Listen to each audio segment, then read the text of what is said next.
Mitra Sabda yang berbahagia, kembali kita berjumpa di hari Sabtu tanggal 14 Januari 2023. Bersama dengan Gereja Semesta, hari ini kita memasuki hari Sabtu dalam pekan biasa yang pertama.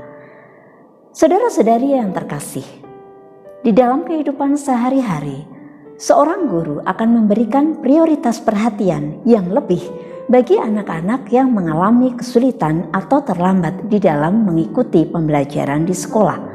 Bahkan seorang guru pastinya akan rela datang untuk berkunjung ke tempat atau ke rumah muridnya yang mengalami masalah baik di tengah keluarga maupun di dalam pertumbuhan dan perkembangan hidupnya. Demikian juga seorang dokter akan memberikan perhatian yang lebih bagi orang-orang yang sakit, terlebih mereka yang mengalami keterbatasan sehingga tidak sanggup untuk menjalani pengobatan atau datang sendiri ke tempat fasilitas kesehatan yang dia butuhkan. Saudara-saudari, itu pula lah yang dilakukan oleh Yesus yang kita dengarkan di dalam Injil Markus hari ini. Bagaimana Yesus justru memanggil Lewi, seorang pemungut cukai yang dianggap sebagai orang berdosa, untuk mengikuti dia. Tidak cukup itu, Yesus berkenan datang ke rumah Lewi makan bersama-sama dengan mereka. Tentunya hal itu memunculkan pergunjingan, terlebih di tengah orang-orang Farisi dan ahli-ahli Taurat.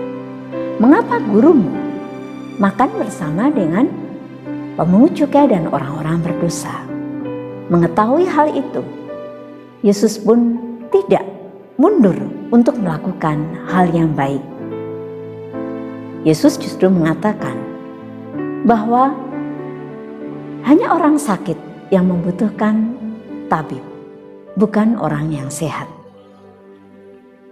Bahkan Yesus mengatakan, "Aku datang bukan untuk orang yang benar, tetapi orang yang berdosa."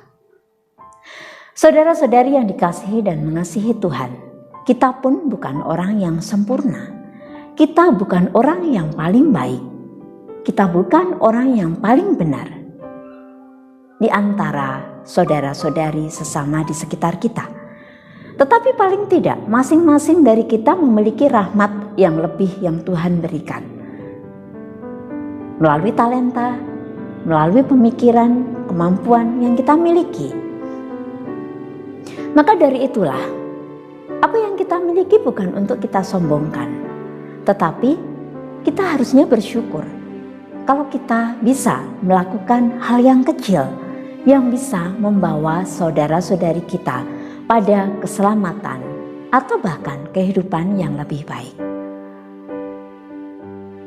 Di dalam hidup menggereja, janganlah kita juga merasa yang paling sempurna, yang paling suci, yang paling aktif, yang paling banyak terlibat di dalam hidup menggereja. Tetapi itulah talenta rahmat yang Tuhan anugerahkan kepada kita yang menjadi sarana bagi kita untuk juga membawa semakin banyak orang untuk diselamatkan. Terlebih di dalam hidup menggereja, janganlah kita menggunjingkan mereka yang menjauh, tidak aktif dari gereja, bahkan meninggalkan iman. Tetapi marilah kita bersama-sama juga hadir untuk mereka dengan sapaan kita, dengan kehadiran kita untuk memberikan hal yang kecil, bantuan yang mereka butuhkan, agar mereka pun tergerak hati untuk terus bertumbuh di dalam iman, semakin teguh di dalam iman, dan mau membuka diri untuk terlibat di dalam hidup menggereja.